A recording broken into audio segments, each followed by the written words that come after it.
Okay, go sit down. I love you. I love you. Welcome, guys. Welcome to Between Us Only. I'm Andrew, and this is my wife, Michelle.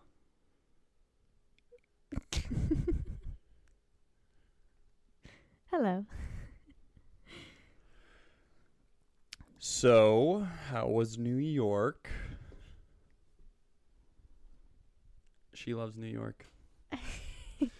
So yeah, we were in New York for the Black Dagger Brotherhood premiere. It was Michelle's first time ever going to New York. It was. Which is crazy because she's a fashion designer, right? It's crazy. I thought you meant like she's a fashion designer, right? You are a fashion designer. She made her own dress for the red carpet.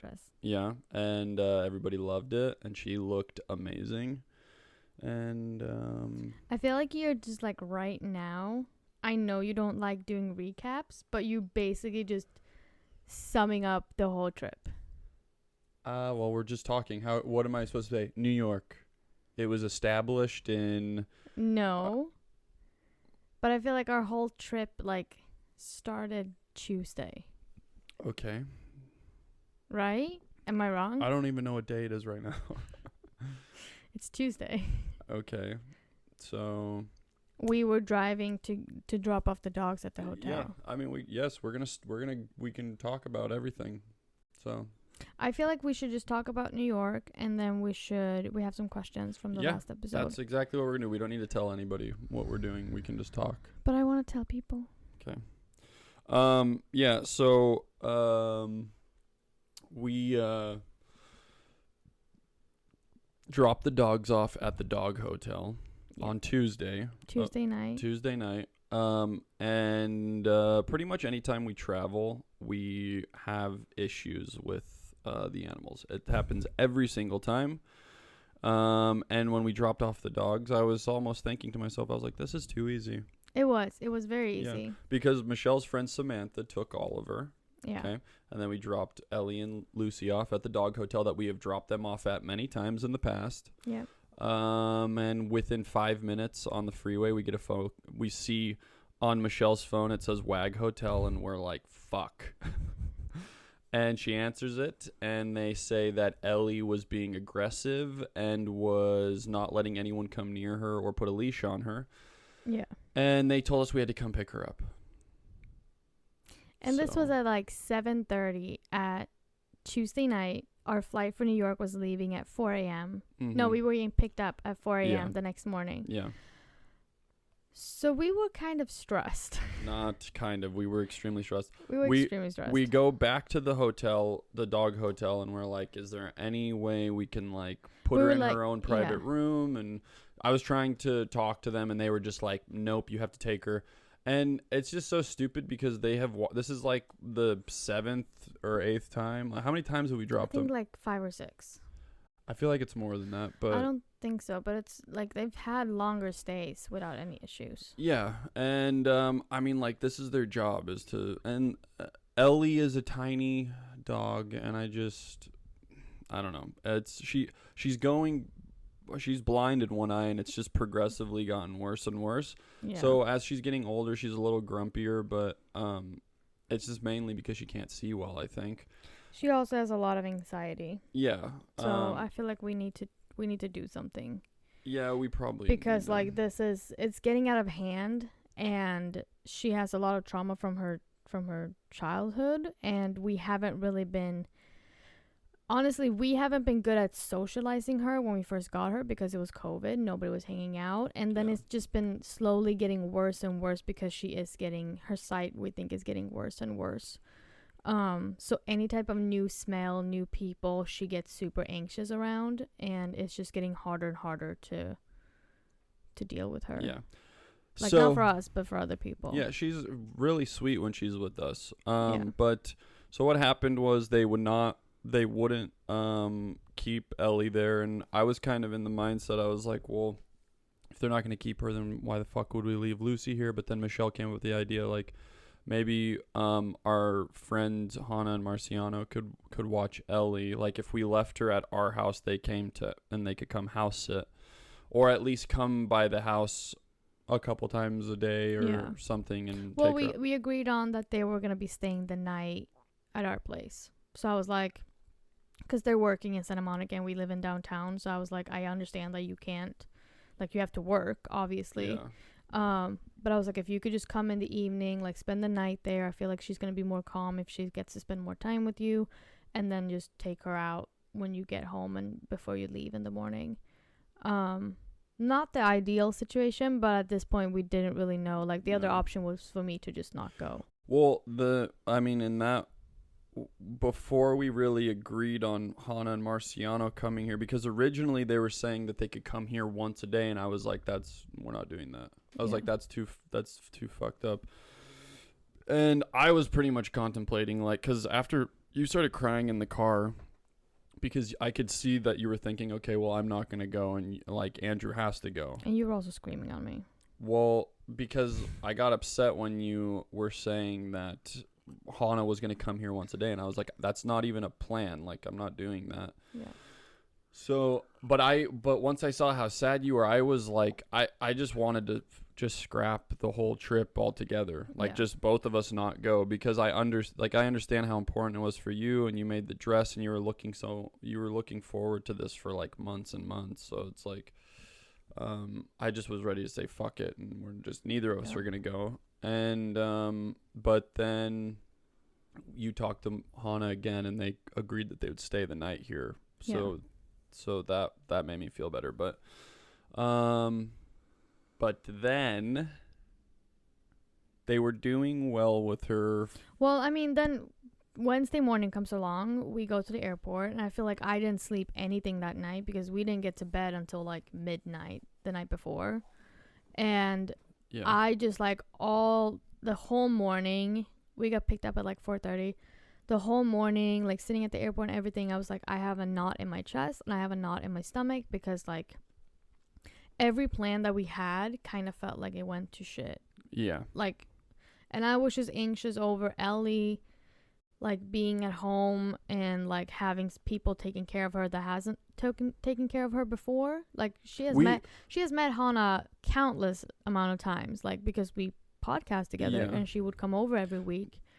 So, like, that made me a little bit more calm. She was the only person that has regular, like, who weekly sees visits. Who sees Ellie regularly, and I've seen times where Ellie will jump up on the couch and sit next to her. Yeah.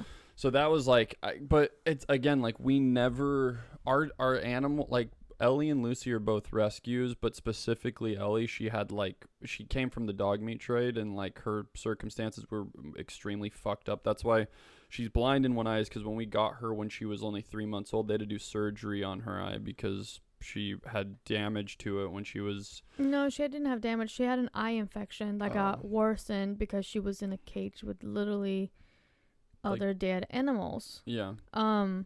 So that's why they had to, like, literally remove her whole like the lens, lens. I think it was. And it's just, since then it's progressively gotten worse. But like, she has, like, serious attachment issues to, like, Michelle. Like, when Michelle leaves, she, like, her attitude changes so much.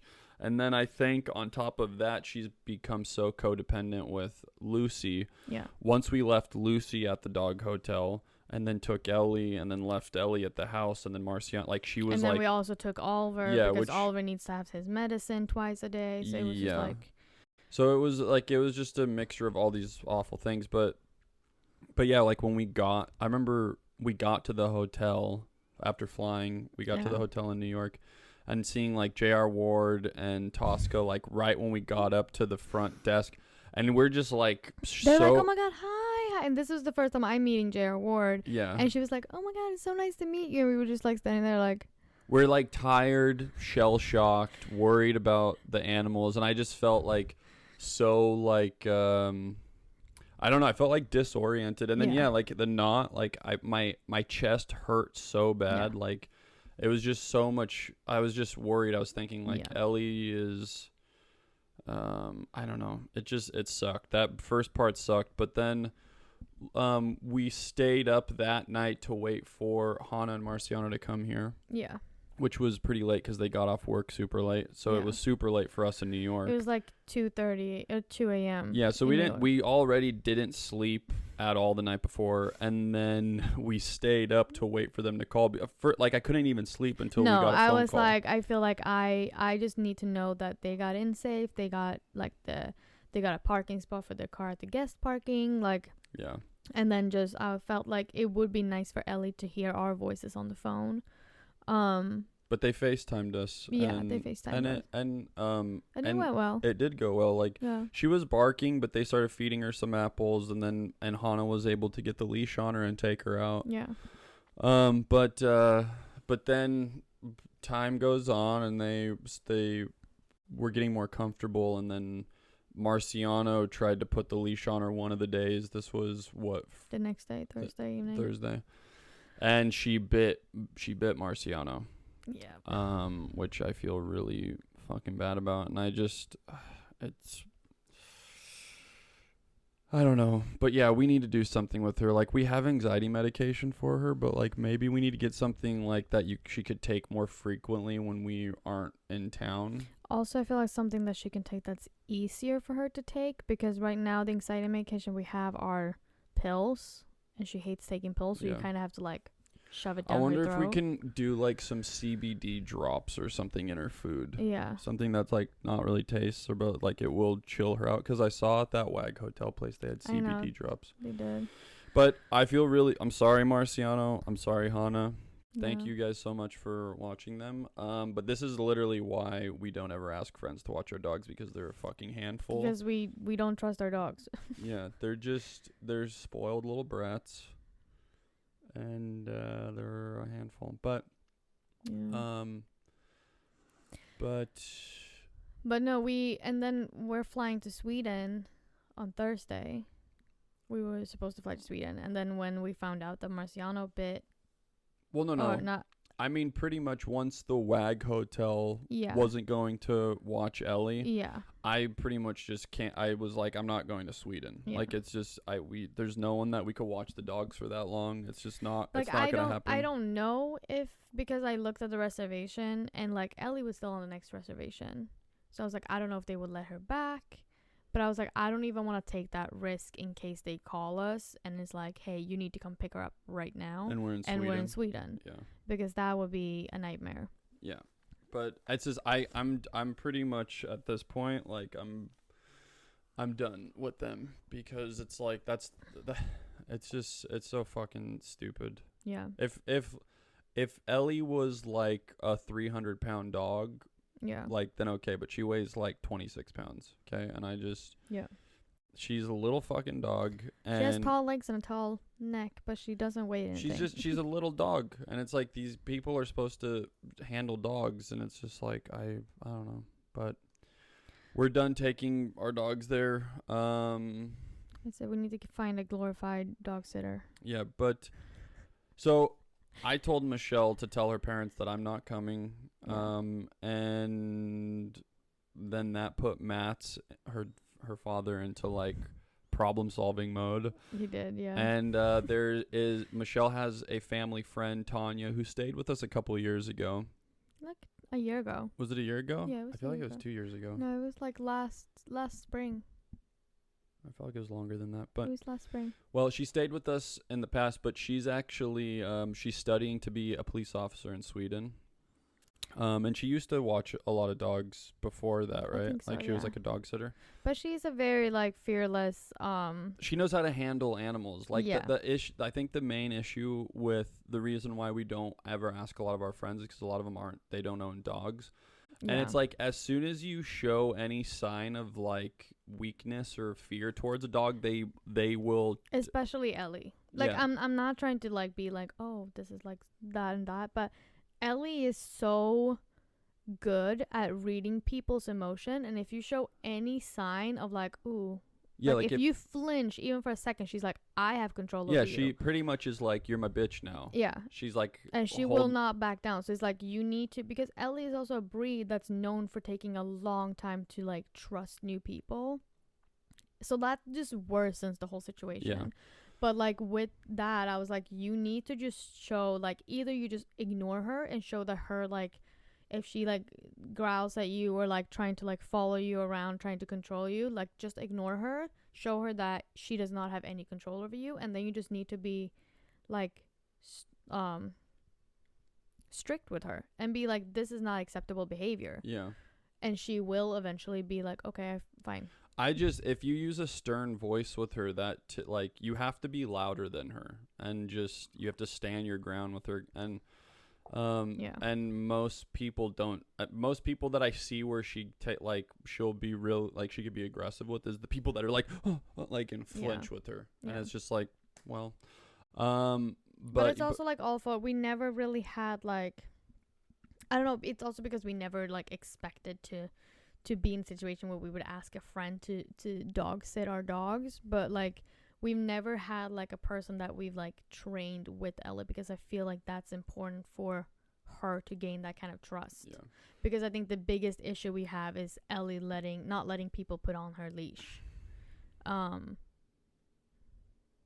which she needs to go out. So yeah, but I mean I feel like just over the past year this has like progressively gotten worse, like faster, because we haven't really had issues like this in the past years, you know, like she's gotten way worse, and I think it's mainly because she like can't see. Yeah. And which I feel bad for her, because I mean if I was blind and it was getting worse and I didn't know what was going on, I'd be grumpy too, you know. But yeah. But thank you, Hanna and Marciano. We love you guys. Tanya is flying in today. Tanya's flying in today. We're picking her up, and we're gonna have a couple days with her to get her like comfortable with the dogs and like kind of show her the ropes. And I feel like this is crazy, but like I bought like dog handling gloves that are like bite proof.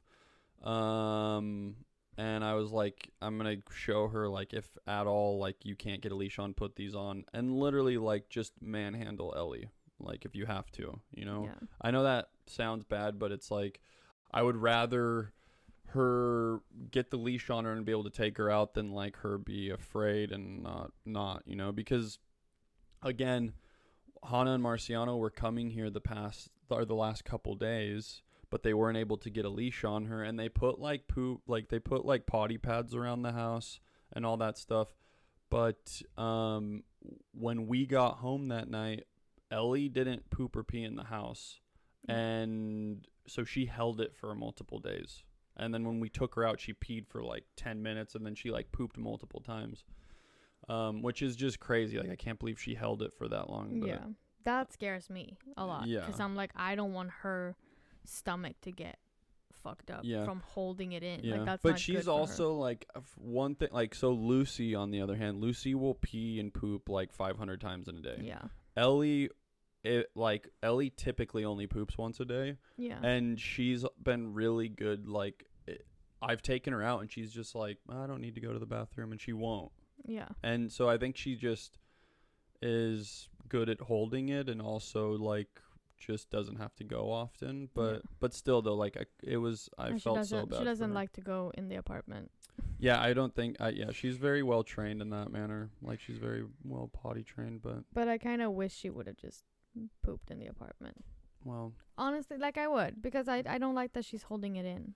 Well, especially I'm kind of happy because I don't want her to like damage herself by doing that. She could have pooped like by the door. Well, I'm just saying it was. I was very surprised. I thought I was gonna come home to like our house just fucking obliterated, and it was spotless and it smelled good, and I'm just really happy about that because I don't want to live in a house that smells like pee. So yeah. But anyways, Thursday night we have the premiere. Yeah. You who was it that fixed the photographer? Was it Zach or was it Alex? Yeah, no, Zach. So first of all, I didn't get any sleep the night before, and then we had to do a bunch of media stuff. Yeah. And so me and the guys have our first like interview thing for Love on Demand at like 10:30. At 10:30.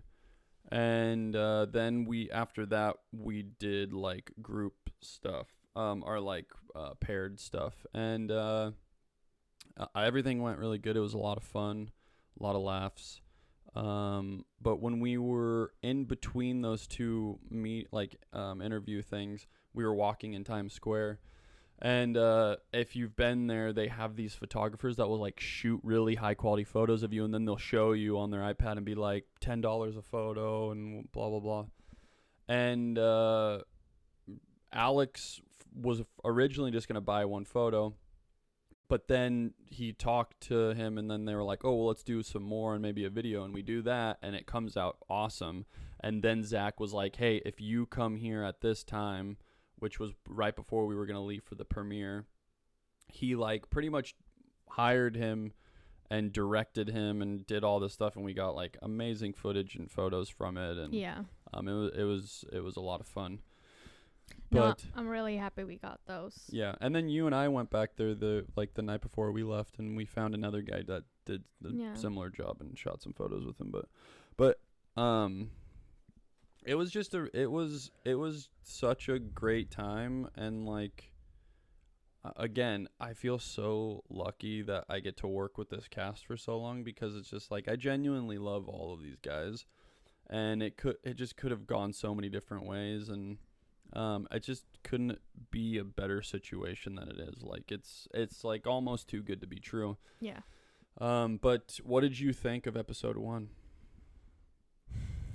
I liked it. No, I really liked episode 1. I did.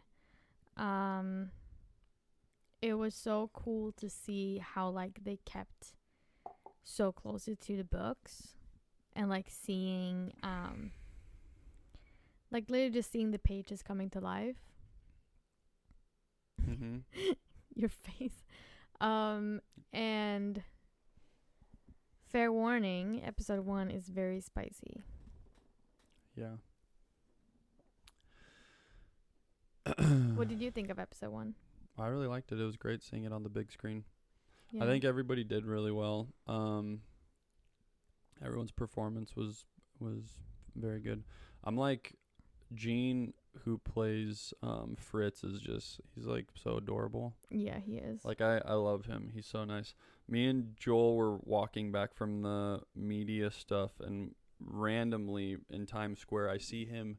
He has a beard grown out, so he looked a little bit different, but like we're walking back to the hotel, and I see him standing there, and he's just like looking around, and I'm like, who the fuck is that? How do I know him? And then it like clicked. I'm like, oh, it's Gene, who plays Fritz, and ran up to him, and he's like, oh, hey. He's like, hey, guy. He's just such a like just a kind soul, you know? Yeah. Like he's a great guy. No, he's very sweet.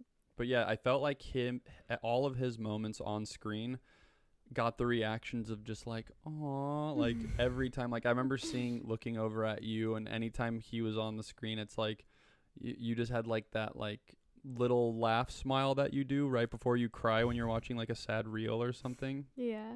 But it was just great. It was so much fun, and it was fun to watch it with an audience. Yeah.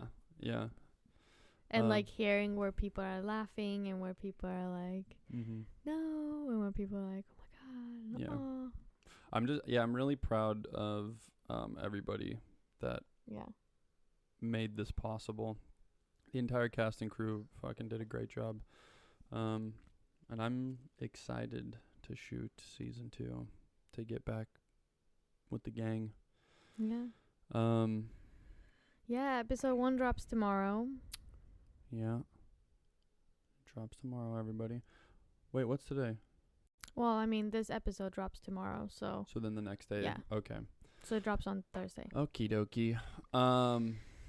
Let me think. I'm like, the after party was fun. I didn't really get to do anything. I feel like the time went by so fast. Yeah. As soon as we walked in there, it was like, I felt like all the guys were we had to sign and take pictures. And that's literally all I did for the entirety of the after party. Yeah. But it was cool because I got to talk to all the fans, and like I don't know, it's just it's so crazy because like these people have been living with these stories for like 20 something years, and it's just, I don't know. It's just like a really cool feeling to be able to like physically bring these characters to life. And like there was some people that were like shaking when they're like, and it's like, it's, I don't know. It's so crazy to think about, but it's all, I don't know. It's very fulfilling to be able to be a part of that. To do this. So yeah.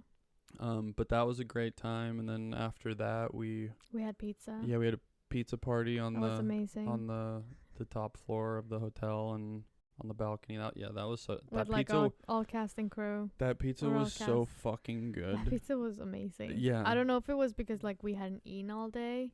Or if it was just like Sia's Shellen. She yeah, but Shellen is soon to be wife.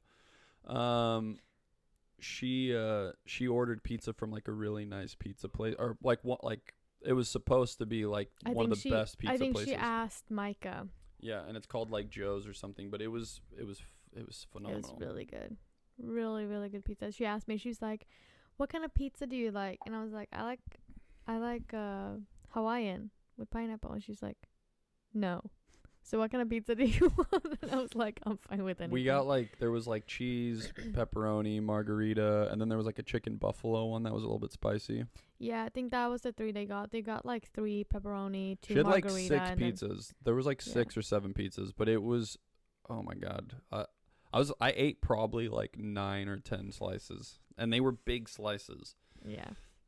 It was awesome. I loved it. Wait, you ate 9 or 10 slices? Yeah, for real. I ate majority of the pizza, I think, and there was like 20 people up there.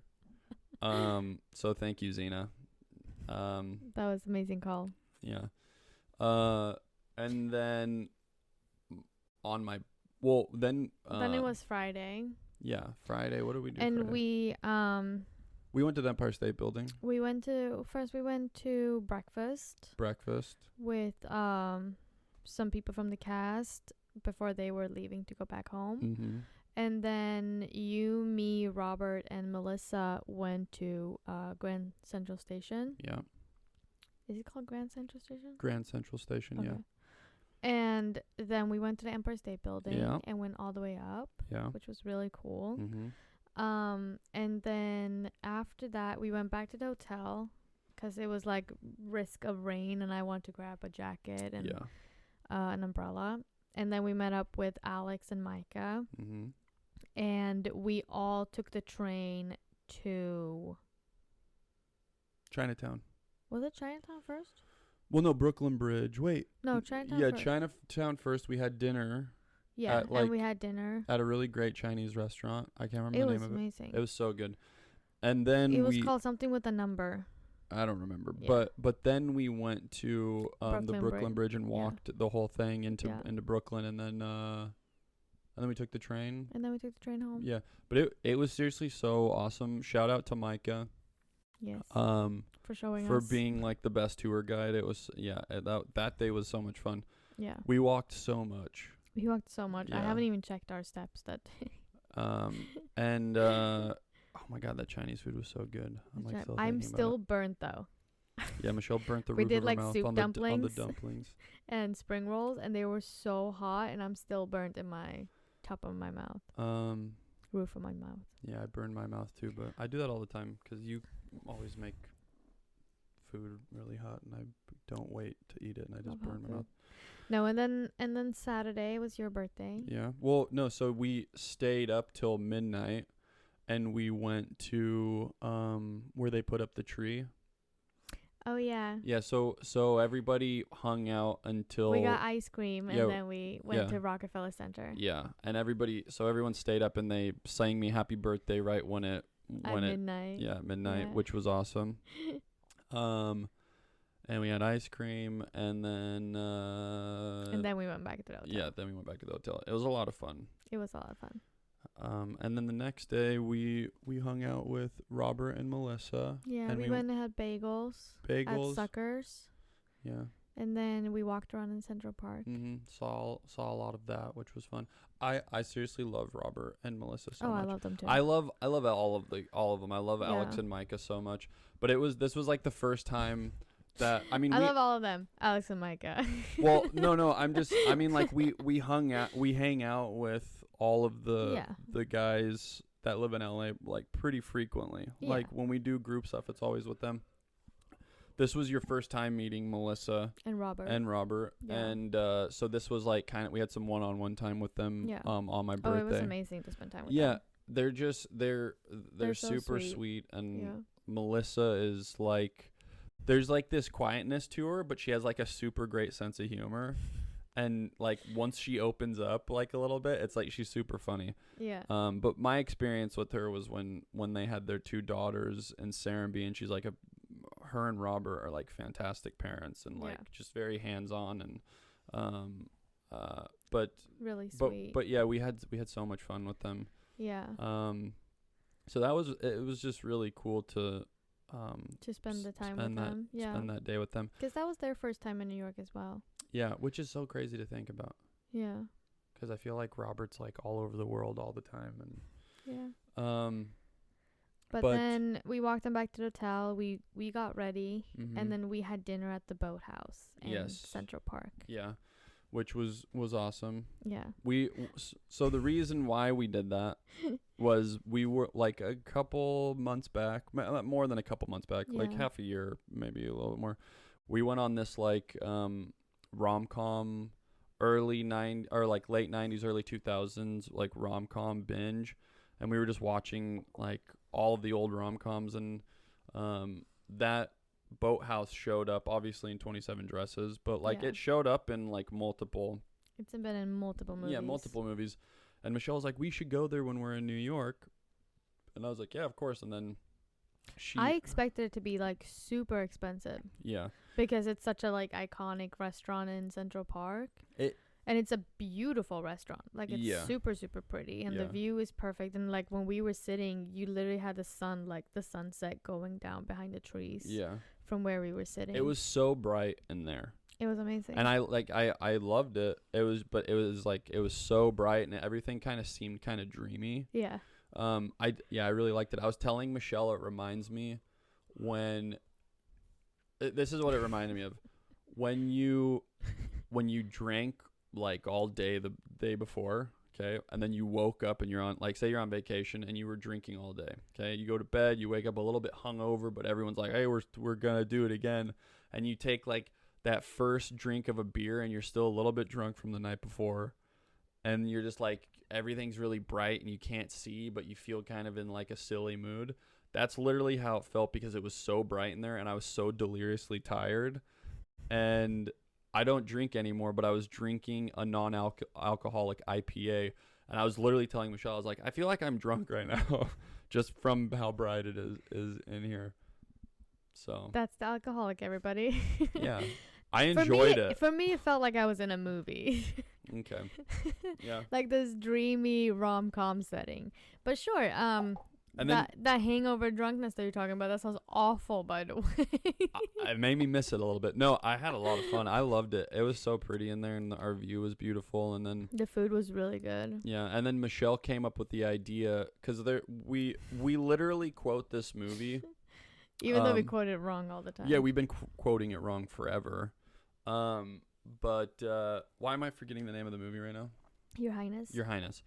With Danny McBride and James Franco, and there's a scene in it where they're sitting at the bar. Danny McBride's like servant is Danny McBride's talking, and he's like talking about like ambushing this woman to say get the line. back, and then he just goes, "Oh, am I saying?" Yeah, your first line. Say it. The one I said in the video. Yeah. Courtney, she is a woman and we are a man. How hard can it be? And then I'm like, it's my birthday today, you know. I say, fuck that. But we've been quoting it for the past like couple years. I'm like, anytime just randomly, I'll be like, it's my birthday today, sir. And then Michelle will be, fuck that. Yeah. No, it's something that we quote all the time. Just random. Yeah. Like, it has no meaning when we do it. Yeah, we just do it randomly. But she's like, we were sitting there having dinner before the food came, and she's like, I have a really good idea for a reel for your, like, a birthday post. And she explains it, and I'm like, yes. I was like, that's fucking awesome. And I don't know why. I just thought that would be something I would think of. Yeah. But she thought of it, and I'm so proud of her. I'm so incredibly proud of her. Now we have to find another movie that we can quote for my birthday. Yeah. Yes. Yeah, we do. I don't think it's going to top that one, though. I don't think so either, but we'll figure it out. But every time I watch it, I just fucking laugh. It makes me laugh so hard. It's hilarious. But see, even when we recorded it, I'm like, it's my birthday today. I didn't hear in the restaurant that he said, you know. Yeah. But my mouth kind of moves afterwards, and it kind of looks like I say, you know. Yeah. But it's still, even after we listen to the actual audio, we still get it wrong. It's so bad. I still think that it should be, it's my birthday today, sir. It's my birthday today, because then the fuck that just sounds so much more funny. Yeah. Yeah. It should be. But no, that was really nice, that restaurant. Highly recommend going there. Yeah, it's awesome, and the food was really good. It was like very touristy, like there was like lots of families and kids and all that stuff, which is fine, but it kind of came off like a touristy type thing. Like I pictured it as like this really elegant, like high-end restaurant, which I still do because the food was really fucking good. And the servers were super good. Yeah, the server, Peter, his name was Peter. Was super nice. Super nice guy. Very attentive and like always was there to check up on us. But after that, we walked around Central Park, and there was like some spots we checked. Like we saw that we were walking earlier today. Yeah, when we were walking with Melissa and Robert earlier in the morning, we were like, we need to come back here and do like some photos and stuff. Yeah. Because we had to kind of go quickly with them because they had their pickup coming. Yeah, so we didn't have much time, but we go to one of these bridges to get a photo, and we're taking photos, and this older couple is like watching us, and then I can see that the guy was like trying to get my attention. Like mid to late 50s, I would say. And he's like, can you take our photos? And I'm like, yeah, of course. And I start setting up, and then I see him he drops down on one knee. And before I started clicking photos, I was like, wait, what the fuck? And so I just go to video and start recording. And he proposes to his now fiance. His now fiance on the bridge.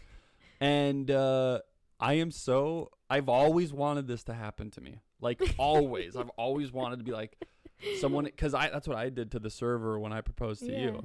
And I just like, when I walked up to him, I was just like, I'm about to propose to her, so pretend like you're taking photos, but film it. And he's just like, and I hand him the phone, but this guy he said take photos. But I'm so happy that I recorded it, because as soon as he dropped down on one knee, I was like, oh, I know, let's go. I was like, I've been waiting my whole life for this. I've been preparing my whole life for this moment. So I recorded it, and then I came around the side, got her reaction. Watches you filming yourself. You're like, oh, that would be funny. No, I could see it on the camera. No, I know. But yeah, that was such a, like, she started kind of like crying and tearing up, but then they got out of there real quick. They did. Yeah, they were like, they walked off, and then they're walking, and I started like looking at her hand, like the ring and stuff. But that literally so like sweet. Made the whole trip for me. I know that sounds weird. No, but that was such a sweet moment. It was just like, we've had this romantic dinner at the boathouse, and then we were still in that same area by the lake, and then these people have like a romantic proposal. It was so beautiful out too. Like the sun was setting, and the sky was pink, and like it was super beautiful moment. And then we were walking down that. I had to call my mom and tell her too, because I was like, Mom, guess what just happened to me? I know. Or to us, sorry. But no, and then it was just like, like us started walking back to the hotel, and we were walking. Well, I had to pee too, remember? No. I had to pee really bad, and I peed in the woods in Central Park. Sorry. We were walking through this very famous aisle in the park that so many movies has been filmed in. You have When Harry Met Sally, you have can't think of anything, Made in Manhattan, you have so many movies, Home Alone, you have so many movies, and it was like so nice. There was a band, or there was a concert playing too, so there was music, which we at one point we thought it was like a Swedish singer, because I was like, are they singing Swedish right now? No, they weren't. They were singing English. It sounded, I know, but at one moment I was like, is that Swedish? And we were both sitting there like trying to listen. We were like, but no, it was a really good day. And I had to pee really bad. and then I peed in the woods in Central Park. You don't have to tell anybody that. I want to tell everybody that. You don't have to. I had to crawl into the woods. It's so like, oh, listen, I know Central Park is big. Okay, I've always known that, but like how dense the woods are, like I didn't understand that, you know, because every time I've like gone there, it was like I never actually went in. Yeah. And looked around, you know, it's like. No, Central Park is huge to begin with. Yeah. And like the fact that they have like you have you have 2 big lakes, you have a restaurant, you have a zoo, you have I don't even know what else you have. You have a forest, you have big parks, you have streets for cars, you have like there's so many things packed into this park, and it's huge.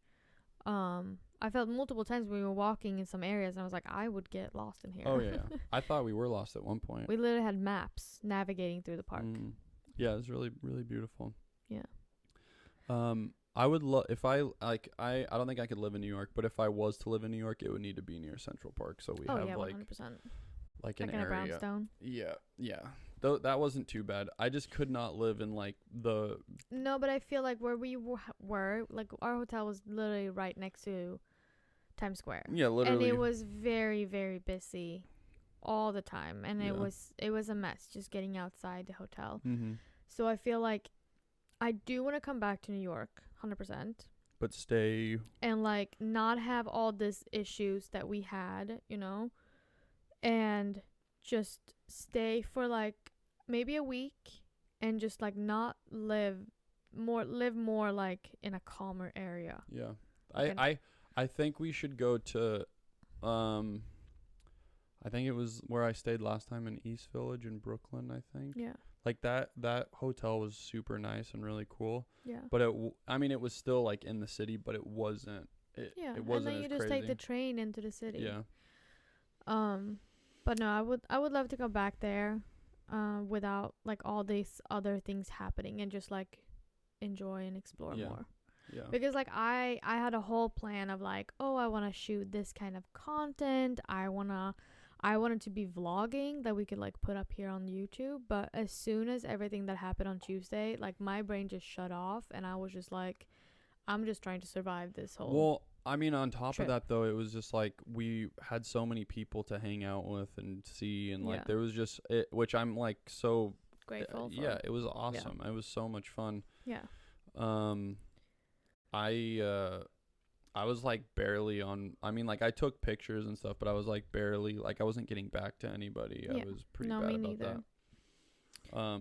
But it was God, that was such a good trip. It was good. Other than the stuff with the animals, it was a good trip. And it was a good trip. like, I feel like our last 2 days there was more calming, and like we actually got to explore and like spend time with people without having like the obligations of you have to be here and here for this and this and that. Yeah. Like, but no, it was a good trip. Yeah. Yep. We survived. Now we have to wash everything and repack.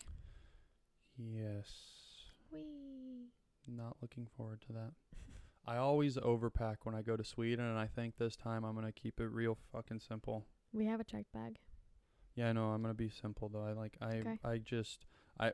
We're going for a wedding, so I need to pack my blue suit. Yep. And then I think I'm just gonna wear fucking shorts like the whole time. Just gonna bring. It's gonna rain like half the trip. Fuck. So it's not gonna be super hot. Andrew checked out. He's not going now. No, it'll be fine. But I'm seriously, I'm so fucking excited because I know this was supposed to be a surprise. No, don't say it. I can't say it. You can say it. Why? Don't say it. Why? Don't. Just your dad. No, just don't say it. Say it for next episode. I love you, baby. It. You keep telling everybody, and you're not even supposed to know. Okay, fine. So stop. Okay. But it's gonna be good. We're gonna go out to the vacation house where we get married, and we're just gonna relax. Oh, I actually needed to ask you this because I was texting Joel today, and I told Joel I was gonna be in Sweden, and he said, "Are you going to Öregrund?" Wait, where? Öregrund, yeah. Yeah, and I told him yes. And I said, "Why would you and your Shellen like to come?" And he said, "Let me talk to her." And I said, "Well, let me give you exact dates when we'll be there." But would that be cool if they came? Yeah, okay. Absolutely. Well, would love I to need show those them. exact dates because that would be fucking awesome if Joel could come. Yeah. Daddy tour. Daddy tour coming to Öregrund. That'd be so cool. That would be really I really nice. hope that can work out because I would just it would make me. I love Joel so much, and there's no amount of time that's enough to spend with him, and so I'm just like, New York wasn't enough. I needed I love more. how I saw that he posted like tidbits. Of when we were in Serenby. Yeah. Yeah. And everybody was like, Daddy Thor making dinner for everybody. Yeah. Yeah. He had such a big House that he was staying in. It was 3 floors. That's crazy. He literally had like 2 bedrooms, 2 baths, and That's crazy. I'm just like, why did he get such a big one? But he hosted us like so much. He probably felt guilty for having such a. He was like, my house is the No, place to host it. Yeah, he was a great host. But no, like I fucking love Joel so much. I love the fact that you guys were like having dinner together and stuff. Oh yeah, I mean, like that makes me so happy to see. Yeah, it's like I don't think people like I think people are like understanding that we are all actually friends. Yeah. But it's like this never happens. Like I mean, cast members get close and they hang out, but like once filming stops, typically you don't see them. You don't make the effort, and it's like everyone goes back to their life. But like it has not been like that. It's like I constantly talk to these guys. We constantly see Alex and Zach and Sia and their beautiful ladies, and it's like it's just I don't know. I fucking love it because like I'm very bad about like socializing. Yeah, and I think that's also like a big reason is like a lot of these, I don't know if it's the guys or if it's the girls, they're like me, like they like to organize meetups and like do things. And I think it's because if it was only me and they weren't like that kind of people, then we probably wouldn't spend that much time together. Yeah. And I feel bad that I still we haven't organized something like at our place yet for everybody. But it makes me happy that we get like invited to hang out with people at like the day organized, and like we usually always do like potlucks that everybody brings food and stuff. Well, we kind of took like a step back from doing. We did it so often, and we kind of took a break from it. But yeah, I mean, I just feel like we're in a really good place right now with the people in our lives, and I'm just really happy. And we've always had like great people in our life, but. Yeah. No, I'm so excited that the cast is what it is, because like all of these people are amazing. Yeah. And like I love the guys. I love their partners, and I feel like that's also such a big thing. Yeah, it's that like us girls had come so close together. Me and Sio were literally talking about this the other night. We're like how has he's like, I thought girls are supposed to like have drama and like bicker with each other, but I'm like not wording. We're in high school, but you know how it's like when you put a group of girls that don't know each other together. Yeah. Like when has it ever been like they all just become good friends and they like? I think it's because all of us are genuinely nice people. Well, that's what I'm saying is like there's typically at least like a little bit of drama or something, you know, but it's like that hasn't happened. And it's just like it's just such a cool thing. I don't know. Yeah. I don't know. I think it's also good because we are all of the girls, and I feel like the guys are more like closer to age. But like us girls are a little bit wider spread of ages. And I think that's a good thing. Because like we're all very mature, you know? And all very like... And I think it's also like you coming into a big group of people and you have the mindset of like, I want to make this work for all of our sake. And everybody having that mindset, it's going to be good. Because everybody took the effort of getting to know each other and like actually...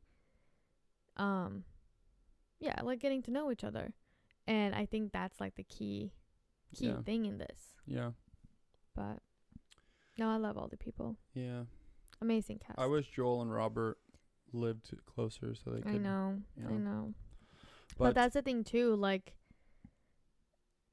seeing the books and like reading the books and like seeing the characters. I'm like, I can't imagine anybody else for these characters. Yeah. It's crazy how similar, like, they have these similar traits. Yeah. That, like, unless you really know the person, you could never know. You would, like, because a lot of the fans are just basing the idea of these actors, like, based on what they post on social media and, like, the persona they give off in that way.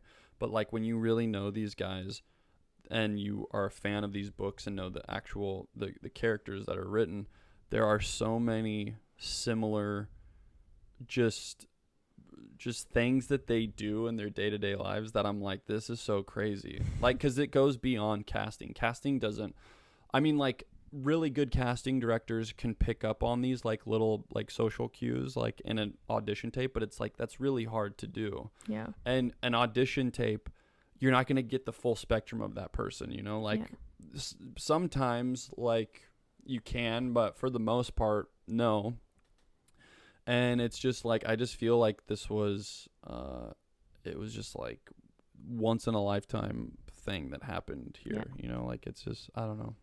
No, I'm excited to see the rest of the season and just to see the next couple of seasons. I'm excited. So should we jump into questions? Yeah, let's jump into questions. This is gonna be kind of a short episode. I don't even know how long we've been recording. For about an hour. But yeah, we're gonna jump into questions.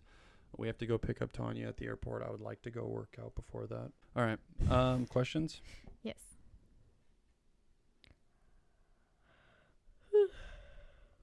No, you're reading. Okay. You have to click on it to read it. This one? All of them. That's one. This is from Karen Dent. Thank you for the lovely comment. I'm going to jump right into your questions, though. What is your most prized possession?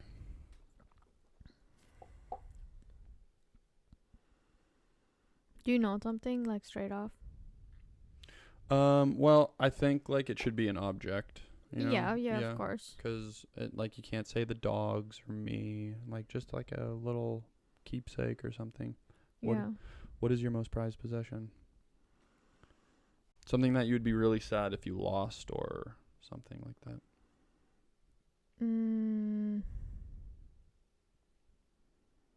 Oh, this is hard. I'm so, like, sentimental with all of my things.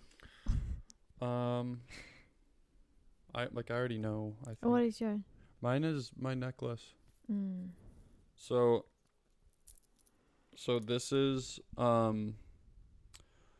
what Alex got me and all the brothers.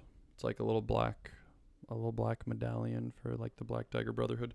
But and then this is from one of my first acting teachers. It's St. Genesius. And I never take this off.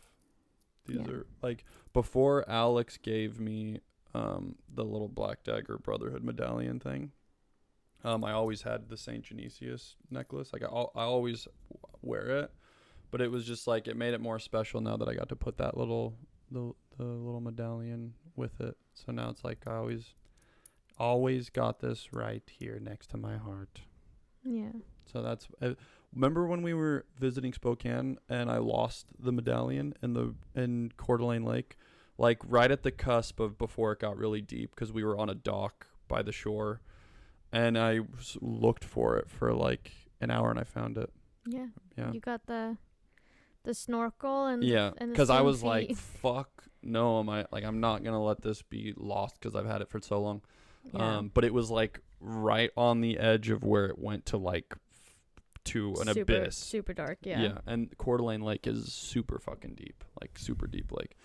But if it would have went any further off that, I wouldn't have got it because I was already down, like, I was like 15 feet down. That's crazy. Yeah. That's crazy. I would probably say, I don't know. I feel like I have so many different things. Like, I love my wedding ring. I would be absolutely devastated if I lost that. Yeah, wait, I guess that's also a keepsake.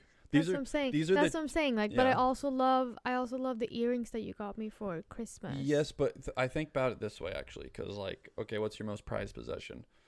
The two things that I never take off are this necklace and this wedding ring. I take off the wedding ring when I'm like lifting weights because it's like I take it off when I'm showering. Because it hurts to like when I'm holding like dumbbells or like a bar and I'm pushing it, it's like it cuts into my hand, so I have to take it off. Yeah. But like these are the two things that every day I wake up, like I have them on. You know, every time I go to bed, I have them on. Every time we leave the house, we have them on. Yeah. If I would say like some bigger things that isn't like that I would just be really sad if I didn't have, I probably would say my sewing machine. And I know that's like stupid to say, but like no, it's not stupid. I was so happy when I got it because I got it at a great price. We got it from a person in the valley who he didn't say specifically who, but got it from a famous designer that was just handed to him. He was a friend of his. And he's a famous actor. And he's a famous actor. He was in he played one of the Prince's bodyguards, I think, in Tears of the Sun with Bruce Willis. Yeah. And I recognized him, but I was like, how do I know this guy's And it face? was like they got this sewing machine like years and years and years ago, and then they hadn't used it because they didn't know how to use it, so it's just been standing there, and it's in great condition. And I got it for such a cheap price. And I feel like I would be sad if I didn't have that. Yeah. All right, so our wedding rings, my necklace, and your sewing machine, and my earrings. And your earrings. What skill would you most like to learn? I'd like to learn how to read. I feel like that would really help with stuff, you know. What skill would I would learn how to make shoes. You want to learn how to make shoes? I think that would be a cool skill. I feel like you could do that. You just need like the right equipment. But it's still a skill that I have to learn. Yeah, I had a neighbor and their family made shoes. Yeah, no, that would be cool. They made like leather boots. If a skill I would like to learn, I don't know. I think it would be cool to learn how to.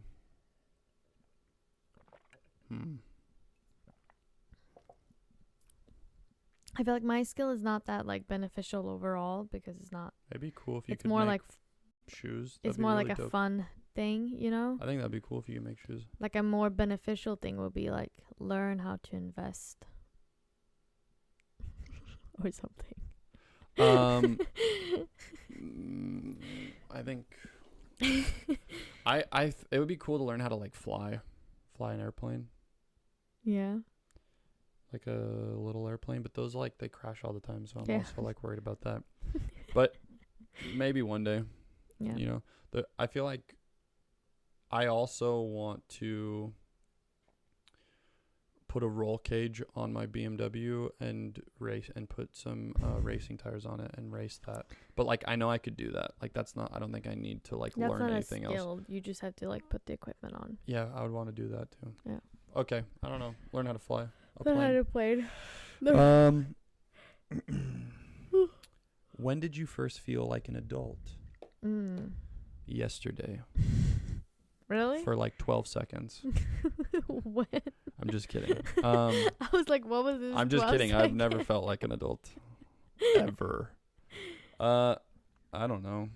That's I think for me it was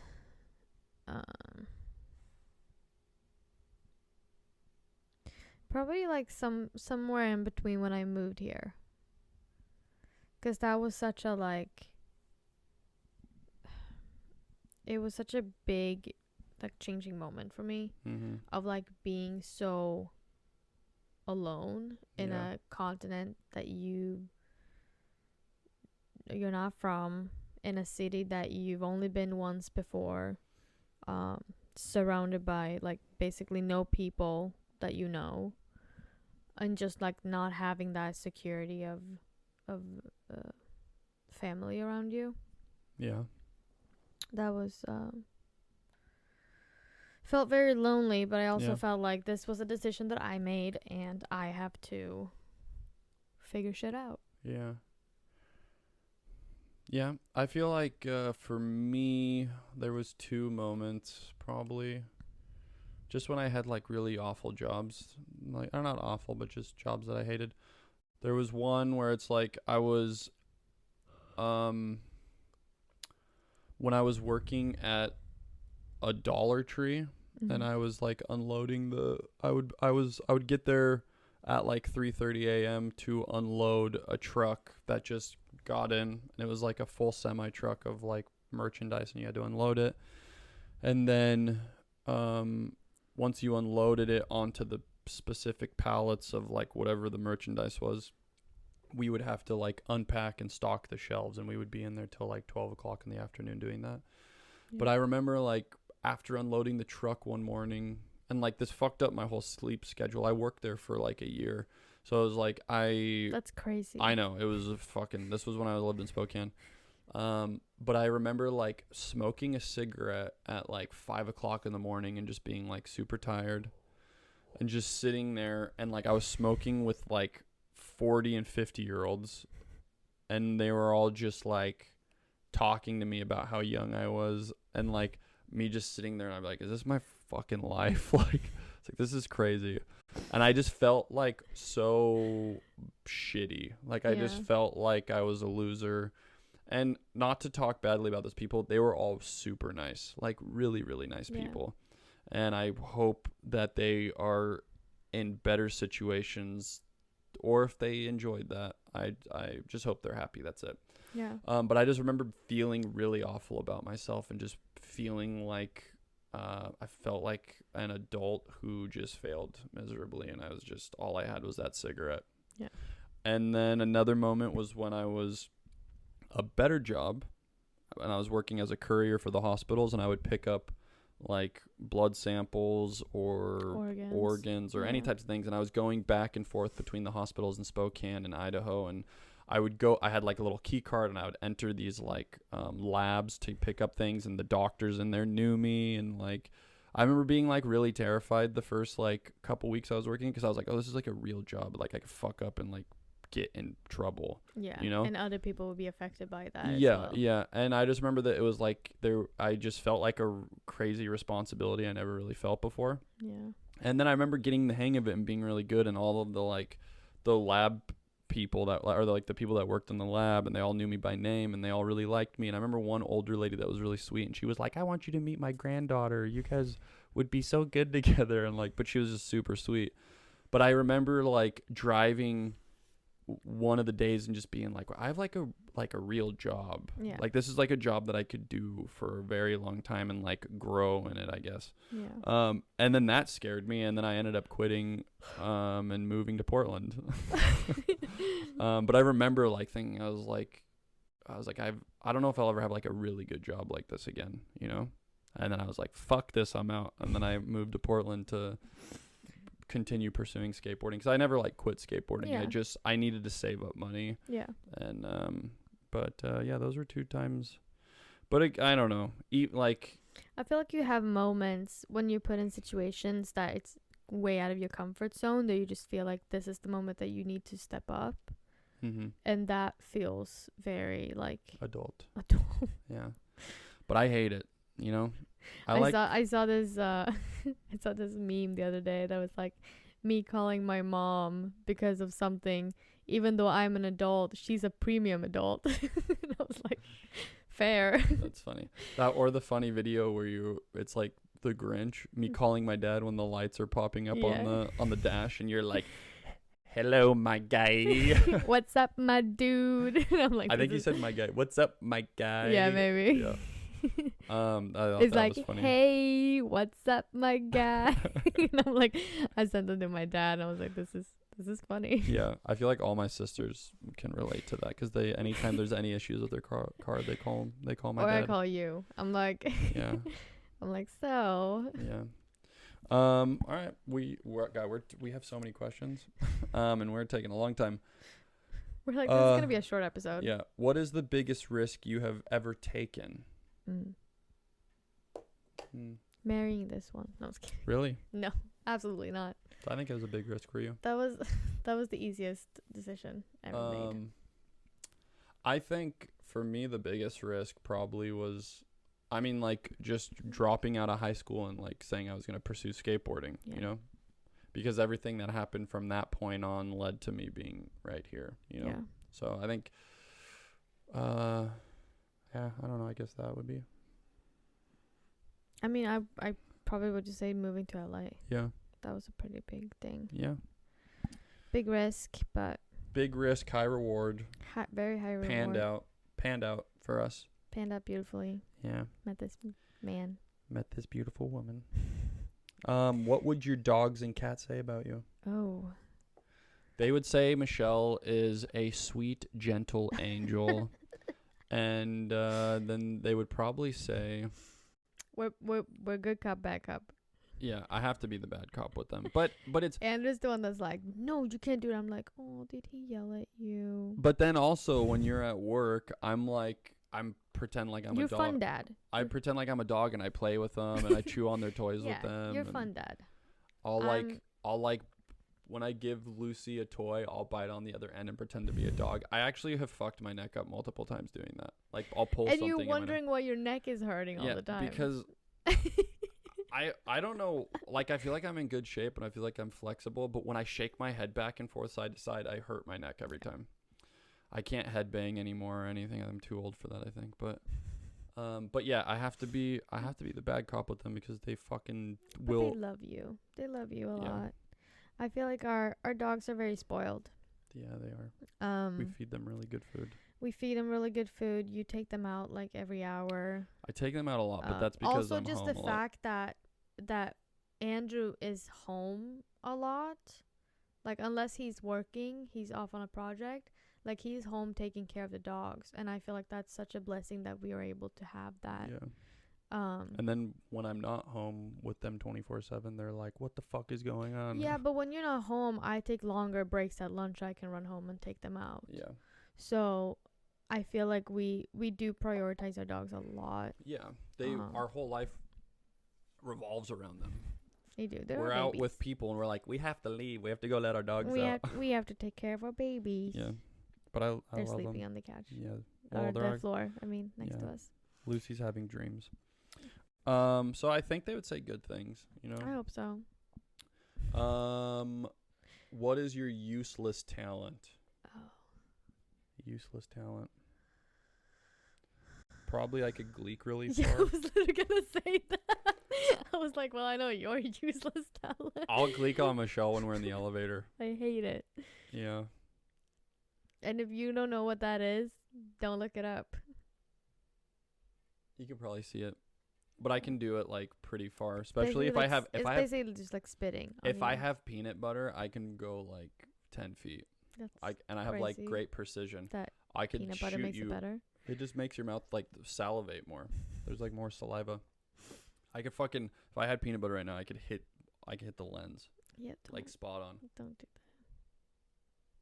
What's my useless talent? None of your talents are useless. I feel like.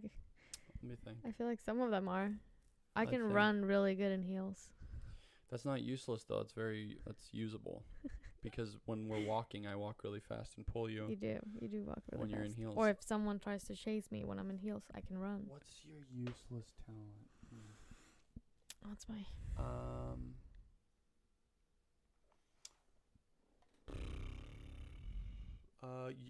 No, that doesn't. I'm like, you're useless at making the bed. But that's not talent. I know. Now you just dissing you. Dissing me. She's messy. What is she doing that's useless? I don't know. That's hard. I don't know. I feel like I have something that's really good. We'll circle back. I'll come up with it. What is your go-to karaoke song? Oh.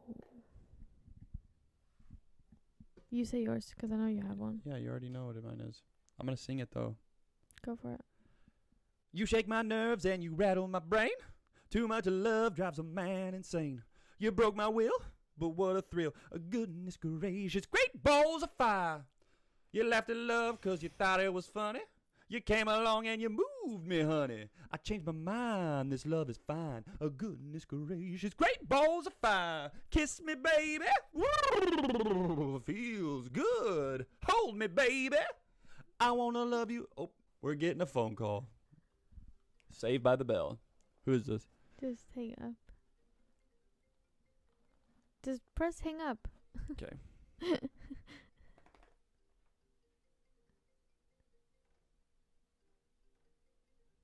Are we still recording? Yeah, it's still recording. What's your go-to karaoke song? I don't know, because I'm not a karaoke person. I thought yours was going to be... The Doors? Yeah. Yeah, but they never have the song that I like. True. It's like every time I try to sing that song, they're like, we don't have that. It's 5-2-1. I don't know. Like a duet by Grease, I guess. That's mine. We did that at the wedding. I know. And you were outside. But no, I'm not a karaoke person. Well, she's a good singer, but she never sings. I'll do anything by ABBA, I guess. I guess. But not really. No, I don't know. She doesn't know. All right. No. What would your warning label say? Will cry when confronted. Mine would probably say something about being like hangry.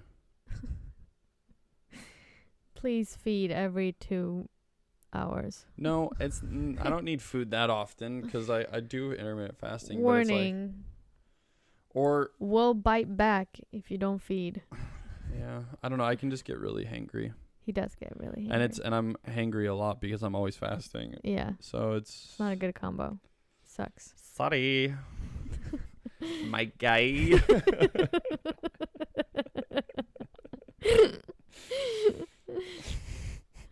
Okay.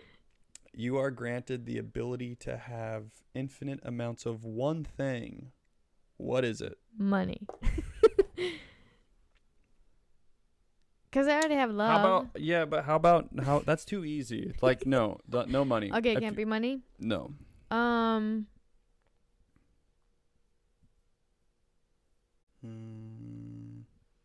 You're granted to have infinite amounts of one thing. I mean, of course, like, money would be great. That solves all your problems. But I think that's too easy, you know? Yeah. That's like... Okay, so we can't choose money. Okay, you can't choose money. I don't know why my mind is going here, but I'm saying infinite amounts of dog food. Do you remember that one time when the Petco was like... They fucked up and we got extra bags? No. The one time that they were selling bags for like 20, or it was like half off. Yeah. So I bought like it was like $15 instead of $70. Yeah, and this was like right after I finished a movie, so I had like a bunch of... Yeah, this is right after Black Dagger. No. This was after the movie I did in January, on Tubi. Oh. So I was like sitting on like a good chunk of change, and we got like 8 boxes. Yeah, we got all the boxes that they had. Yeah, I bought all of the boxes, and that was awesome. That lasted like 2 months. That was so nice. It lasted us more than that. It's like 1 pack a week. It lasted us more than that. But it was awesome to just be like, we have endless amounts of dog food. I don't know why my mind goes there, but as soon as... Yeah, I don't know. Maybe that. That would be nice, but I'm thinking like... Endless amounts of steak. Because then we could just feed the dogs. I love how you're actually thinking of like physical things. No, but imagine... In my head is like infinite amounts of...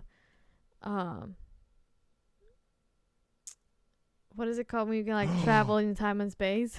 Well, listen. Yeah, but hold on. Think about this. Teleports. Infinite amount of teleportation. No, but think about this. Think about these 3 things. Infinite amount of meat. Okay. Infinite amount of... If we had infinite amount of steaks, like we just opened the freezer and it was magic and we pulled out like a really nice cut. Yeah. Nice... that would be dog food. We could feed the dogs and we could eat... And we could feed ourselves. We could have like high quality steak every night. Or endless amounts of eggs. The blue kind. Blue eggs. We can just get a chicken. Yeah, I know, but I'm just But no, I'd rather pick... Or endless amounts of milk. What if a gallon of milk? If we just get a chicken, if we just get a chicken and a cow, that will be. Yeah, but then we have to feed those two things. Yeah, but then if we have endless amount of, can we feed steak to a cow? No, we don't. No, I feel like I would want to have like if we can't choose money, it would be like endless amount of high quality steak. Yeah, that'd be nice. That'd be dope. Okay, that's our choice. All right, next question. We spent a lot of money on meat. So much money on meat. Which, by the way, we need to. We need to go buy meat. Shopping. We are. Okay. What? Wait, no. As a superhero, who is your arch nemesis? As a superhero, who is your arch nemesis? Like, are we actually talking superhero lingo here? Like, do I have to choose like an actual villain? I don't know. That doesn't. Or am I like? Why am I like pinpointing a specific person in real life? This is my arch nemesis. Do you have a pinpoint? I don't fucking. Nobody. I don't have anybody. Like, what would your purpose as a superhero be? To save people. From what? Anything. Accidents, bad guys. Okay, so who would be the villain in this story? Who would come and like anybody that's breaking the law?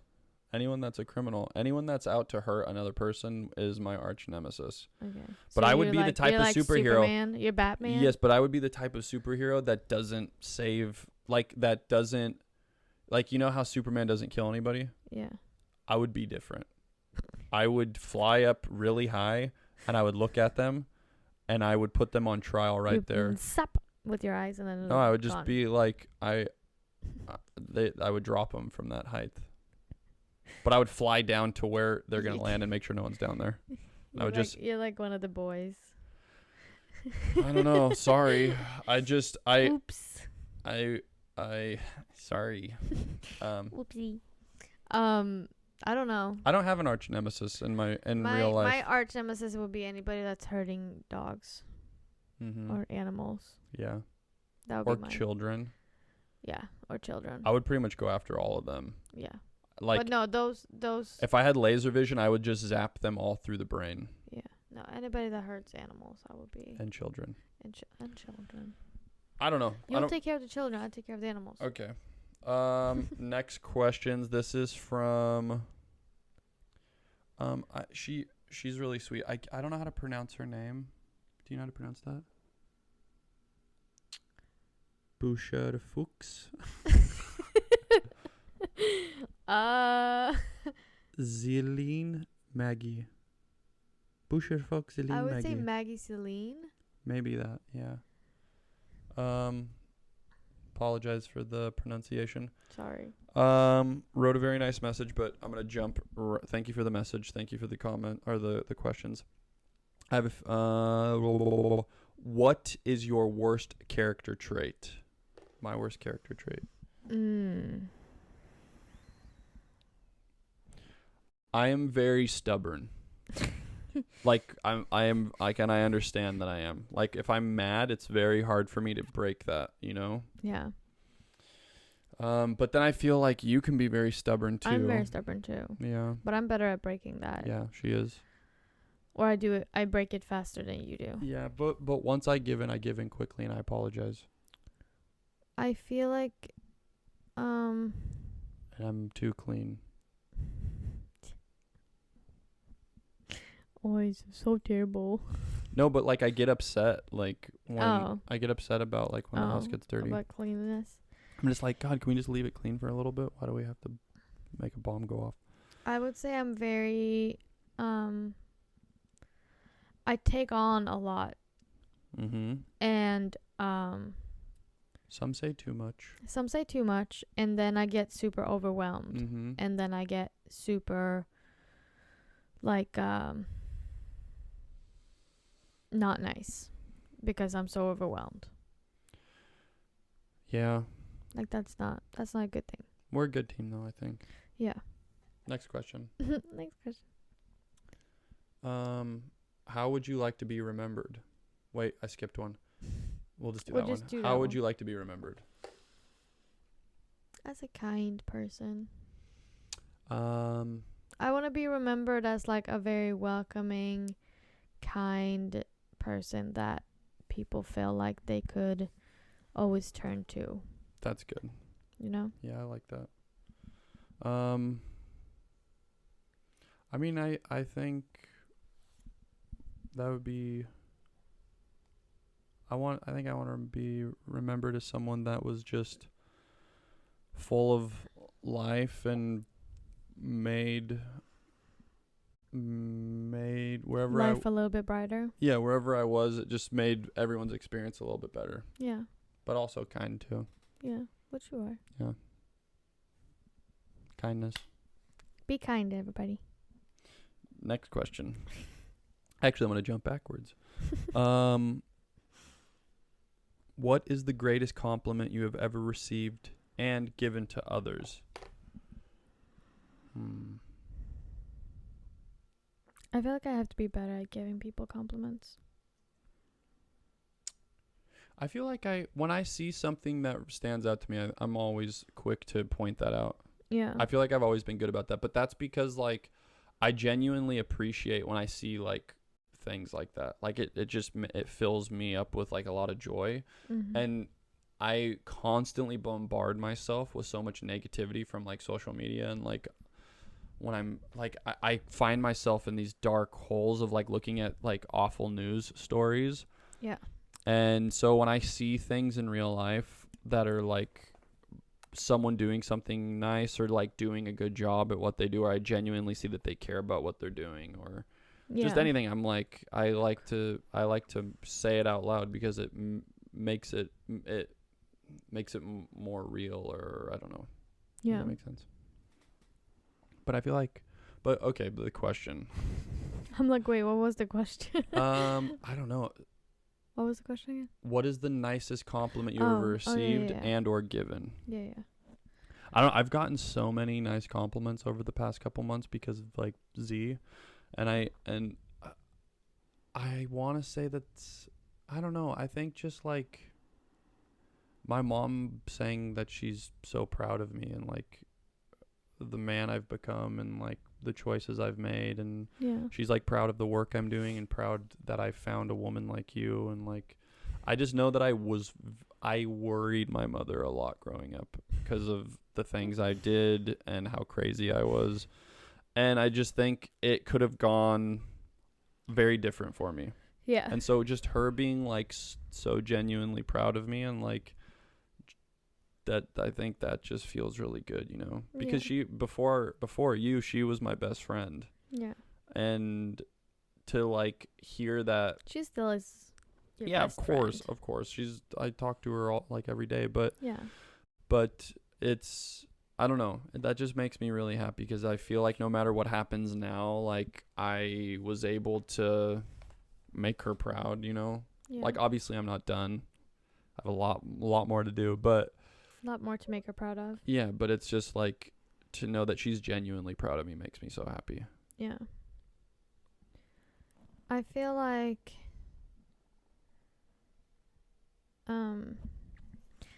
I really like, I know Micah gave me a compliment the other day when we were in New York, and she was like saying like, she was saying that I have such a gentle touch, and like I remember. And that made me very happy. Like, that was such a small comment, but I was like, that made me very happy.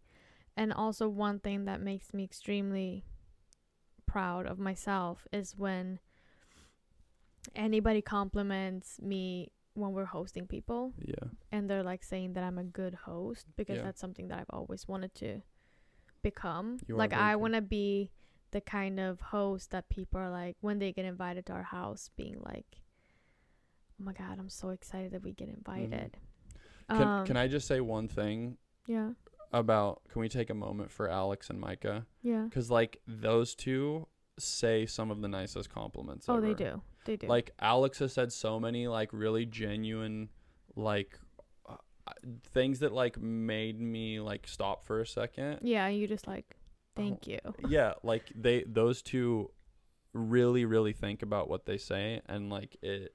Yeah. I don't know. It's just always really, it's like you get like a little boost of confidence when you spend time with them. You just like and you just like you're blushing the whole time. You're like stop it. And it's but don't stop. I see there's things about Alex that I see a lot with my own self. Like we can both be very hard on ourselves, but he is very on top of when I'm calling myself stupid and all this stuff, like to try to be funny. But like I say it a lot to where I see him say, he's like, don't say that about yourself, like you're not stupid. But he's always on top of that, and that actually means a lot.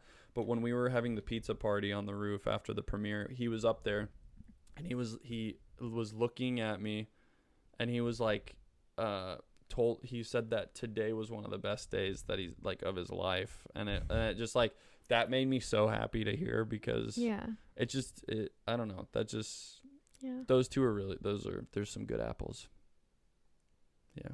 Really good. We love you, Alex and Micah.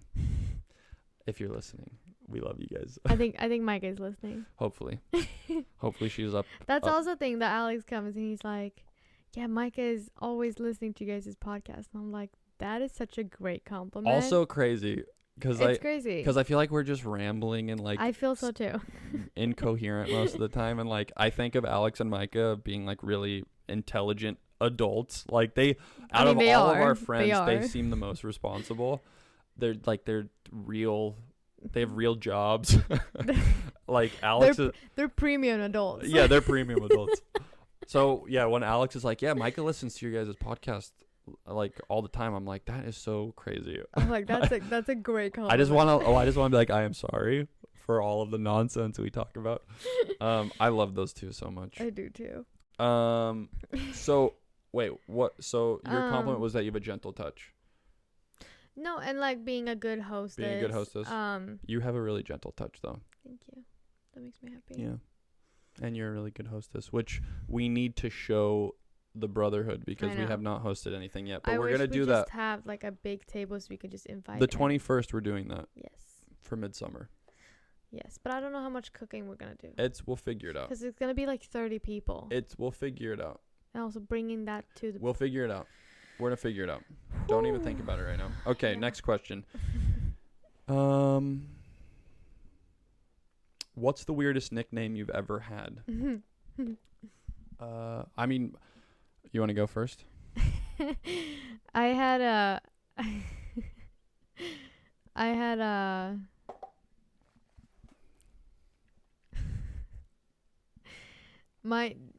should I just talk about the nicknames that I did have when I was younger first? Yeah, these shorts are just... My cousin was calling me Michelangelo. Michelangelo? Because that song? Yeah. Michelangelo. Oh, wait, you don't... It's a Swedish song. I know. Yeah. And sing... Yeah. I've heard it a million times. Yeah. And my mom and dad called me Kjelle. Kjelle. Which is like, if you remove the M-I, it's C-H-E-L-L-E. I think people can... Yeah. I'm just... Because, like, you can spell it differently in Sweden than you can spell it... Yeah. Kjelle. Because there was, like, a joke when we were at the hospital, and they asked, like, oh, are you going to name her? And they said Michelle. And they're like, Shell? You know? And then they were like, oh, that's funny. And then... I call you Misha. Sometimes I'm like, Misha. Yeah, and that was also a nickname, Misha, that I had when I was younger. And I also had Miku. But then I had one... Don't you have a email address that has Miku? Yeah. Yeah. I always was wondering, I was like, why did she do that? But now that makes sense. That was I had, before Instagram ever existed, we had a website called it was called BDB. Really? Yeah. What did it stand for? Bilddagboken, which is like image Bilddagboken. Image journal, basically. Yeah. It's basically like Instagram, but before Instagram, and it was a website. But it was called BDB, which I think it's so funny because every time I mention BDB to Hanna, she's like, BDB? And I'm like, yeah, BDB. Because that was like a Swedish thing. Yeah. And like, instead of having like, what was that other place called? MySpace. Like BDB was more like popular in Sweden. Yeah. Kinda. And that was my username there at that website. Michelangelo. But I had a guy in middle school that called me Misho. And my brother always was like, that is the stupidest nickname that I've ever heard. He's like, it sounds like Mifo, which is like, it doesn't, like, it's just, it's a slang. Which means what? Not good things. We'll say it. That's not good. But if he didn't say it in like a bad way. Cut that out. Yeah. He That's didn't. mean. No, but that was the thing. He was just like, I don't know why he, like, and other people called me that too, but it wasn't like. That's fucked up. They never said it in like a bad, like it was a bad way. Well, your brother should have beat the shit out of him. And I don't even think that this guy thought of it as a bad thing. It was like, it was only my brother that only connected those two. And I was like, why would you even connect those two? Well, because if that's what it means, makes sense. But it's hard to explain it because it's not like a such a, like it's a slang. Well, all right, you've just said like 20 nicknames, so you're done now. My nickname growing up was Biernat because that was my last name, but at like literally everybody called me Biernat, everybody, and then it kind of transformed into. That's hot. When I got that's hot that you got called your last name. from like 6th grade and up, like everybody called me Biernat. They all knew me as Biernat, and it kind of it started because of Adrian. Remember who that's you met? That's not hot. No, not. I'm kidding. Adrian, who we went to Disneyland. Yes, I know, Adrian I know. and Andrew. I know. Redouble. They're Adrian started calling me Biernat, and he was like the one that like really put it into everyone's head. But then like when I started drinking and I would get crazy, and when I was drunk, people would call me beer fuck, and that was like my alter ego. And so they would be like, he's a Gemini, no. everybody. You have like, the two sides. They would be like, Biernat has left the building and beer fuck is now entered here, and I would just be crazy, and they would So those were like my two nicknames, was Biernat and beer fuck. So didn't they call you Happy 99? No, that was my nickname for our cigarettes that I smoked. We called Camel 99s Happy 99s because we would smoke half of them and put them out on our porch, and we had a stack of them, and so when our friends came over, they would just take from that pile because they were like almost full cigarettes. That's because so gross. Camel 99s were really long cigarettes. That's so gross. You didn't have any other like. I'm not kidding you. Everybody called me Biernat. Like nobody called. Like there was friends that I had for years that didn't even know my name was Andrew. They thought your first name was Biernat? They literally didn't know what my name was. Everyone knew me as Biernat. Like Madonna. It's only one name. I'm not kidding you. I'm not kidding you. It was like, I didn't even respond to Andrew if people said Andrew. Yeah. Like, I literally. I understand Adrian, though, giving you that name because his brother's Andrew. So he was like, he needed. Well, they called him Drew. They always called him Drew. He goes by Drew. That's funny. Or sometimes he would say Andy. But like it was mainly Drew, and then my name was Biernat. Yeah. But it was like I'm telling you, when I was at like the skate park, no one ever said Andrew to me. It was Biernat. Yeah. They're like, "What's up, Biernat?" I only got called my last name when I was like in sports. Yeah. Like when I was playing floorball, my coaches always called me Hertzberg. Yeah, that's like a common thing for sports. Yeah. I think. But it was also because we had another Michelle on the team. Yeah, that also makes sense. So they were just calling us our last names. We're going to the next one. Go for it. Because we have like 5 more questions. If you had a time machine, would you go back in time or visit the future? I would go back in time. You'd go back in time? Mm-hmm. I'd probably go back in time and see my grandparents. Same. And just say, hey, guys. Spend the day with them. Yeah, be like, hey, guys, I made it. You guys can be proud of me.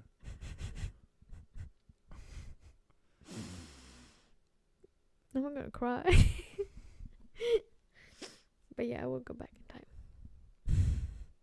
I love you. I love you too. Your grandparents are proud of you. Your grandparents are proud of you. Thank you. I know your grandpa is really proud of you.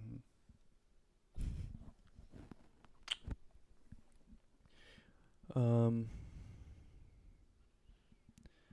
Is there a decision you've made that you wish you could undo, and why? Mm-hmm.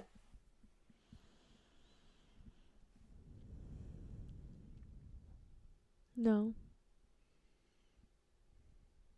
I don't think so. Yeah, I don't think so either. I mean, like, I always think back to that day that I fucked my knee up. And because, like, but I just know if I didn't do that, I wouldn't be here. Yeah.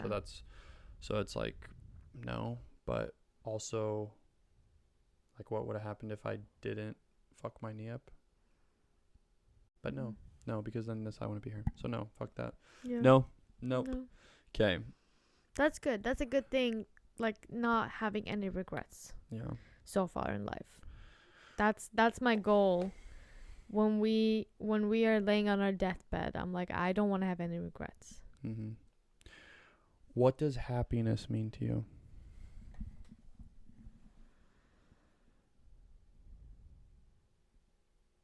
What do you mean? That's literally what the question is. Okay, how do you read that question?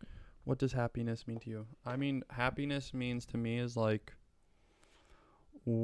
right now we're about to go to Sweden and spend time with your family. And like, even though there's like a multitude of problems we have to deal with when we get back, like I'm just talking about like financial, like bills, things I have to do with the BMW, all this stuff that I'm like genuinely stressed about. Yeah. I know when we get to Sweden, I can just turn all out off, forget about it. Yeah. I mean, I'm gonna be a little bit stressed about the dogs. I'm gonna be honest, but I trust Tanya. I really do trust Tanya, and the fact that we get 3 days with her to like kind of show her the ropes with the dogs. But happiness to me is like being surrounded by loved ones, and just we genuinely are in the moment and like not thinking about future or past problems, and just enjoying the people we love's company. Yeah. And just making those like core memories that give you that fuel to like pursue your dreams. Because all of like the day in, day out shit that we do here in LA, and like I'm doing auditions, you're going to a job that you're not necessarily happy with right now, and like we're doing all these things, those moments of just like pure happiness, like for instance being at the premiere, like that we got to like enjoy it. We got to enjoy the people in our lives. I would say a quick summary of what Andrew's trying to say. Yeah, sorry. Happiness is being surrounded by loved ones. Yeah. Whether it's friends or family. Yeah. And I feel like we've had more of those moments, especially having the brotherhood now. Yeah. I mean, we had them before too. No, of course. And like I have like wonderful friends that I mean, I have a small group of friends. But now it's bigger. And when I'm with them, like I feel that happiness, you know, like I'm not like I'm joking, I'm laughing, I'm not thinking about like problems that I have going on. But I feel like now that I have the brotherhood, it's more consistently happening because they are constantly like, hey, look, we're hanging out, like we're doing something. And but I don't know, I'm really being surrounded by loved ones. I wish I can go home more to see my family. That's when we need that unlimited amount of money. Yeah, or steak. Then we can just sell steak. Sure. But having Leah here, that was like I was like when we were singing in the car, that was like pure happiness for me. Yeah. Because my sister was safely with me, and having a good time. She was laughing and smiling. You were laughing and smiling, and we were just all like in the moment singing Disney music. Yeah. And that to me is like that was pure happiness. Speaking of that, I have a video of Mimi in her Little Mermaid outfit and bunny ears belting Let It Go. Really? Yeah. I need to see with that. The karaoke mic. I need to see that. That's awesome. That's pure happiness right there. Yeah. And I saw that, I was like, God, her and Andrew is gonna have some fun karaoke evenings when she gets a little bit older. I can't wait to see them. They're so big. Okay. Do you believe in fate or that we create our own destinies? Both. Yeah, I'd say both. But I definitely...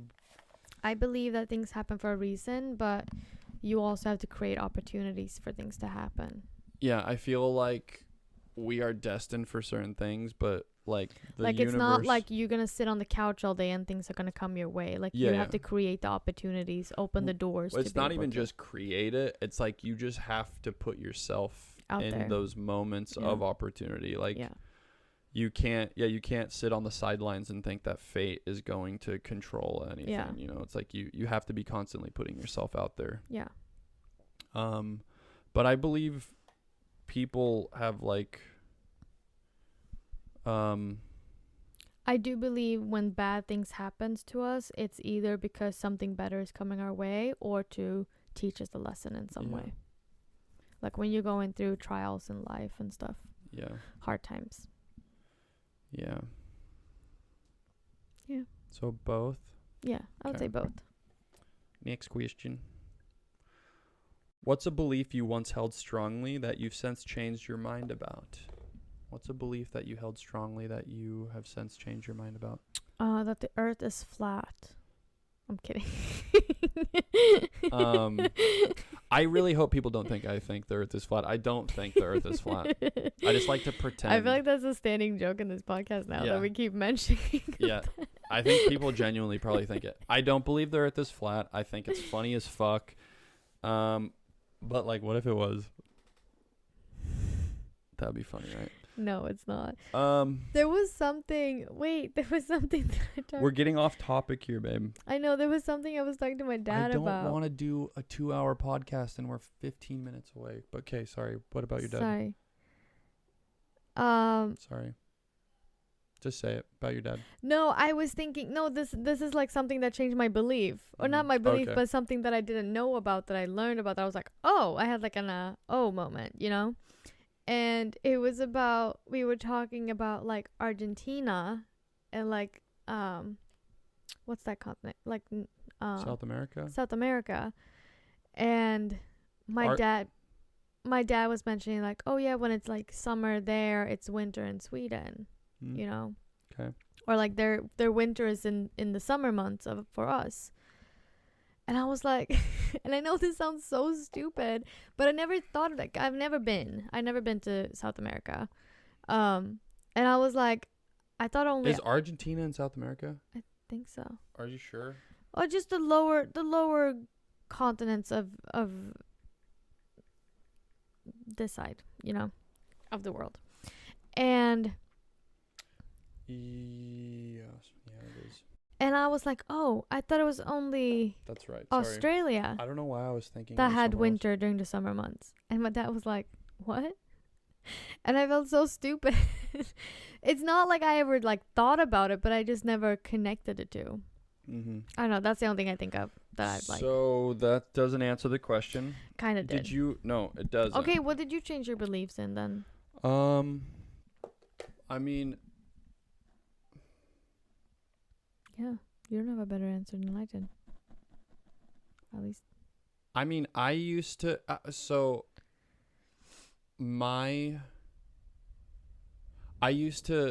was raised religious, mm-hmm. and I've always had like shaky beliefs in religion, mm-hmm. like especially because I went to like a Catholic school for a little bit. Mm-hmm.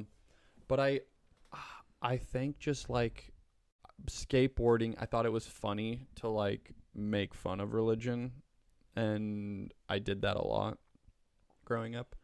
And I think after my little sister was born and like being in that room when she was born, and like I felt a presence of God in that room, and that really changed me. That changed my belief. Like it made me believe in God. And whatever your beliefs are, like I feel like there is a higher power, whatever you think that is. But that moment for me was like a big, it changed something in me. So that was a moment for me. Yeah. So we got through all those questions. There's one more. That's one more. And then this is from Katie Scott Kist. This last part. Yeah. Michelle's dress at the BDB premiere was so beautiful and perfect. Yes, it was. My question for Andrew was, what did he think and feel about how JR reacted to seeing him as Z for the first time? Should I just answer that right now? Yeah. Honestly, I had this whole thing planned out in my head. I was like, I'm going to be in character like Sia. And, but as soon as she came around the corner and started crying, that pretty much broke your character. Yeah. I just felt like I needed to give her a hug, you know? Yeah. And it was, I mean, I don't think you could really ask for anything more than that. Like, Yeah. I know people have this idea about me and like from the behind the scenes videos, and they're like, oh, he's too nice looking and he's too sweet. And it's like, there's a lot that I have inside of me from like my upbringing and a lot of like suppressed anger and like a lot of suppressed things that happened to me that given the right circumstance and opportunity, I can channel all that into. Yeah.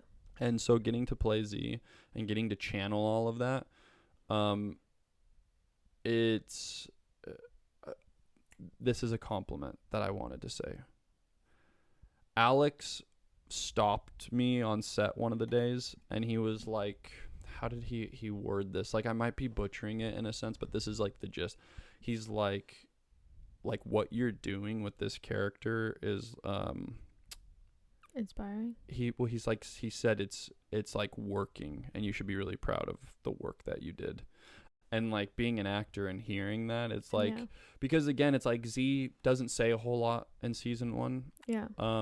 So there's just a lot of internal stuff that I'm doing, and I'm hoping it translates on camera. Like, that's all I can really hope for. But hearing that from Alex was a huge compliment, and that meant so much to me, and it felt like I was doing something right.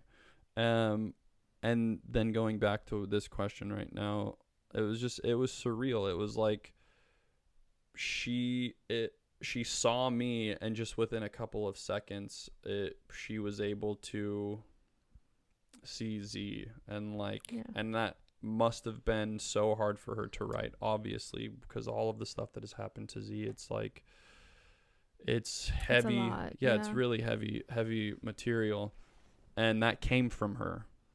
She brought that to existence, and so it honestly was like once in a lifetime experience, and to get to see that on her face and then get to embrace her and hold her while she was going through all of that was like, it was very emotional, and it was just it was amazing, you know. And I just feel very blessed and fortunate that you get to be a part of it. Yeah, that I was able to do that, you know. Yeah.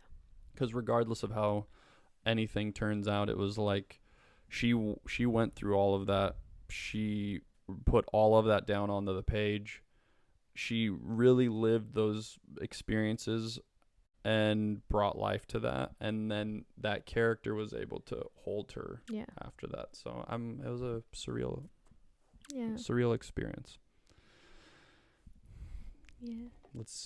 And Michelle's dress was beautiful. I love how she's still fangirling over all the characters. Like that makes, I feel like, a great author. Mm-hmm. That she's like so excited to see her characters come to life. I mean, it's like her, just watching her have like any reaction to meeting the brothers and everything. I'm like, this is amazing to see. Mm-hmm. It's cool. I feel this is just such a cool opportunity, you know, like we're living in exciting times and scary times, but exciting. And this, I'm going to go to the next part. As a fan of the series for about 15 years, I was in tears watching the reaction from the warden to seeing her tragic, tormented Zadist. You spelled Zadist wrong. Stop calling people out here. You just called out her username. Now you're calling out. Katie, this was a very beautiful message. Thank you. I think there was only one question on that one. Yeah. But that's all the questions. We are about to hit 1 hour and 51 minutes. Is there anything you want to say?